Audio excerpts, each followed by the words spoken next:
ఈ మెంతి కూర మటన్ కేమో తిన్నాం అనుకో కోమలో ఉన్నాడు కూడా బయటకు వచ్చేస్తాడు కానీ ఆ ముగ్గురు తీసుకో పెట్టు. ఓకే, పొయ్యి వెలిగించి ఒక 8 గంటలు నూనె,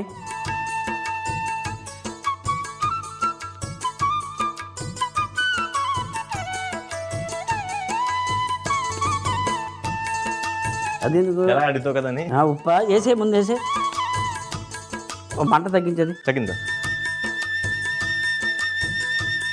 పట్టుకెళ్ళి మంట తగ్గించు.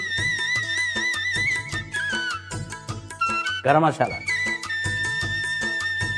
ఇంకా పై జీలకర్ర పొడి, ధనియాల పొడి,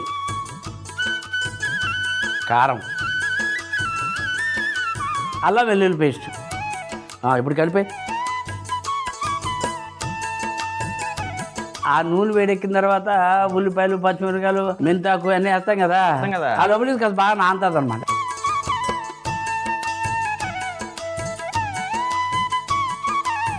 నీళ్ళు వేసామనుకో కేమా పొడి పొడిగా వస్తుంది, లేదనుకో ముద్ద అయిపోద్ది.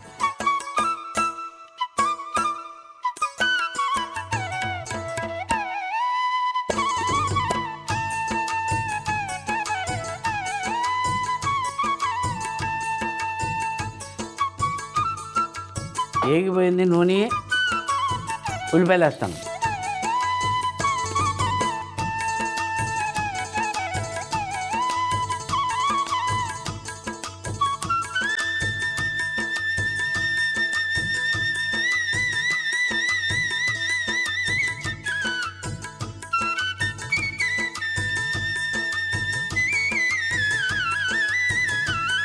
రంగు ఎలా ఉండాలంటే బంగారంలా ఉండాలి. రంగు అంటే గుర్తొచ్చింది, ఆ పరకు మళ్ళీ ఫోన్ చేస్తాను, పాలు అవన్నీ తాగమని చెప్పి వాళ్ళు కూతురు. ఇది అన్నం కావాలి కదా. కాదు అదేంట్రా అంతవరకు ఓకే అన్నాడు. ఇప్పుడు ఆ డ్రెస్ గురించి చెప్తుంటే హోటల్కి వస్తానంటే డబ్బులకేమో మామూలుగా డ్రెస్ కొనాలని డబ్బులు కావాలి కదా. డబ్బులు మనం ఇవ్వాలా?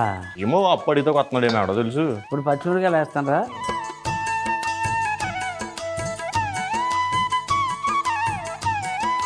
కరివేపాకు వేస్తాను,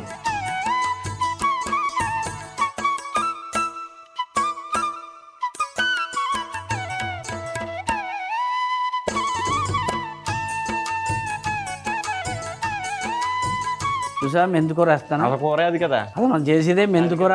మెంతికూర మటన్ కేమా.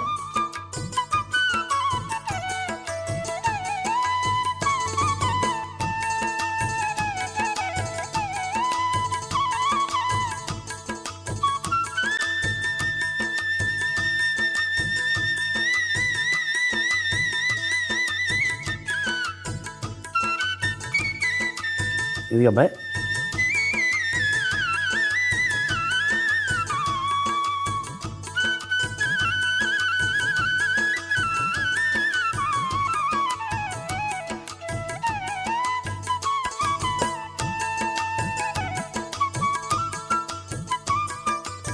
మూత పెట్టేసి ఒక 2 నిమిషాలు అలా ఉంచామనుకో మెంతి కూర మటన్ కేమో రెడీ అయిపోద్ది.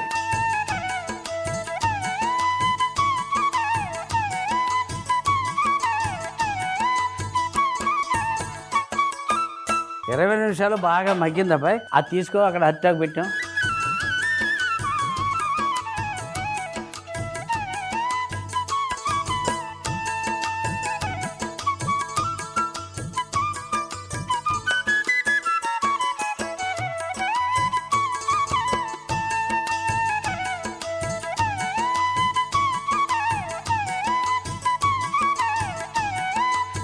ముందుగా మటన్ కీమాలో ఉప్పు, గరం మసాలా, జీలకర్ర పొడి, ధనియాల పొడి, కారం, అల్లం వెల్లుల్లి పేస్ట్ వేసి బాగా కలిపి కొన్ని నీళ్లు కూడా వేసి మరొక్కసారి కలిపి పక్కన పెట్టుకోవాలి. ఇప్పుడు ప్యాన్ లో నూనె వేసి వేడెక్కిన తర్వాత ఉల్లిపాయలు, పచ్చిమిర్చి, కరివేపాకు, మెంతి కూర వేసి వేయించి అందులోనే మనం కలిపి పెట్టుకున్న మటన్ కీమా కూడా వేసి కొన్ని నీళ్లు కూడా పోసి మూత పెట్టి 20 నిమిషాలు ఉడికించుకొని ఒక గిన్నెలోకి తీసుకుని పైనుండి కొత్తిమీర చల్లుకుంటే మెంతి కూర మటన్ కీమా రెడీ.